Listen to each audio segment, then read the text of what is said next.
नमस्कार। दिव्य होम से मैं फाल्गुनी आप सबका हार्दिक स्वागत करती हूँ। मेरे एक व्यूअर्स ने मुझे पूछा है कि इस बार रक्षाबंधन में भद्रा का योग है, तो हम रक्षाबंधन उस योग में नहीं मना सकते, तो आखिर भद्रा है क्या? इस वीडियो में हम उसकी चर्चा करने वाले हैं।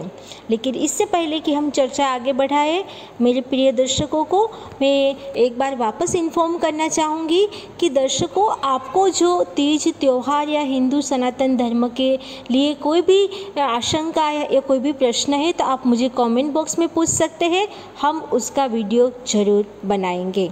तो आइए वीडियो की शुरुआत करते हैं भद्रा के बारे में।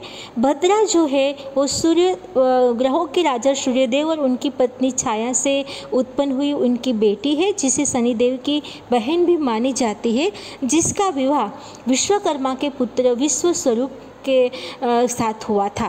भद्रा की उत्पत्ति सूर्यदेव ने केवल और केवल असुरों के संहार के लिए किया था, लेकिन बाद में उसका अत्यंत विद्रोही रूप और उसकी अत्यंत उत्पात मचाने के कारण सूर्यदेव अत्यंत ही क्रोधित हो गए और उन्होंने उसका उपाय जानने के लिए वे ब्रह्मलोक में गए, जहाँ भगवान ब्रह्मा ने, जो पृथ्वी के रचयिता भी है, उन्होंने भद्रा को बुला के कहा कि आप जो हर समय पृथ्वीलोक, स्वर्गलोक और पाताल लोक में घूमते रहते हो, आपका जो विचरण है, जहाँ जहाँ आप घूमते हो वहाँ वहाँ आप अपने स्वभाव के अनुसार लोगों के शुभ कार्य में बाधाएं डालते हो, उत्पत्ति उत्पन्न करते हो, जिससे और अनेक तरह के उत्पात उत्पन्न करते हो, जिससे लोग मंगल कार्य नहीं कर सकते।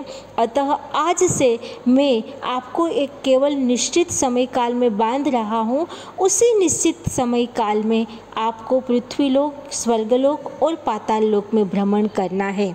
अतः ब्रह्मदेव के आदेश के बाद भद्रा उसी पर्टिकुलर समय काल में ही पृथ्वीलोक में आती है, जिसे हम भद्रा कहते हैं, पृथ्वीलोक की भद्रा कहते हैं।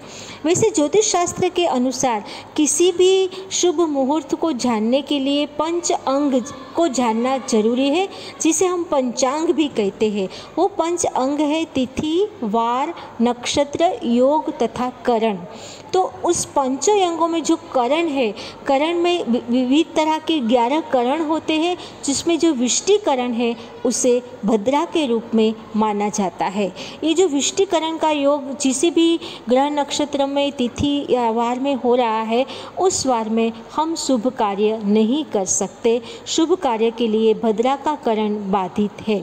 वैसे किसी भी इमरजेंसी में यदि हमें वो शुभ कार्य करना पड़ रहा है, तथा यदि हमें वो शुभ कार्य करना ही पड़े जिसके बिना बात नहीं बनती है, तो हम भद्रा के जो 12 नाम है उसका नाम लेके भद्रा की विधि विधान से पूजा करके यदि वो कार्य करते हैं तो भद्रा उस शुभ कार्य में बाधा नहीं डालेगी।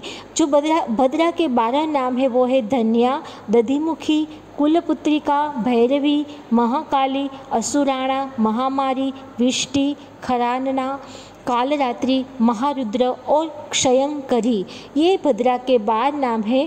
भद्रा का विधि विधान से पूजा करके, उसके 12 नाम से जाप करके, बाद में उस भद्रा को यदि हम पानी जिसके प्रतीक के रूप में हमने जिसका पूजा की है, उसे हम यदि पानी में बहा देते हैं तो भद्रा हमें शुभ कार्य में बाधा नहीं डालेगी। वैसे ज्योतिष कार्य के अनुसार जब भद्रा मुख में रहती है तो कार्य का नाश होता है, कंठ में रहती है तो धन का नाश, हृदय में रहती है तो प्राण का नाश, लेकिन भद्रा यदि पुच्छ में होती है तो विजय की प्राप्ति होती है।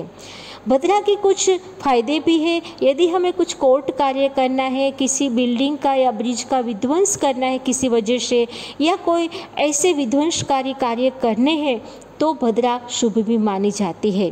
वैसे ज्योतिष शास्त्र में भद्रा का योग बड़ा ही दुखदाई है। ऋषि कश्यप तो वहाँ तक कहते हैं कि यदि रावण ने भद्रा के समय ही रावण की बहन ने उसे राखी बांधी थी, इसीलिए उसका विध्वंस हुआ। तो हमें भद्रा काल में कोई भी शुभ कार्य नहीं करना है। भद्रा जब चंद्रमा मेष, वृष, मिथुन और वृश्चिक राशि में होती है तब स्वर्गलोक की भद्रा, जब चंद्रमा कुंभ, मीन, कर्क और सिंह राशि में होती है तब पृथ्वीलोक की, तथा जब चंद्रमा कन्या, तुला, धनु एवं मकर राशि में होती है तब पाताल लोक की भद्रा रहती है। हमें पृथ्वीलोक की भद्रा को ही अशुभ मानना है, बाकी की भद्रा को नहीं। अतः हम ये समझे कि भद्रा के काल में हम कोई शुभ कार्य ना करें। तो मेरे दर्शकों के लिए भद्रा की ये विस्तृत जानकारी मैं दे रही हूँ। ऐसी अद्भुत जानकारी के लिए देखते रहिए दिव्य होम। नमस्कार।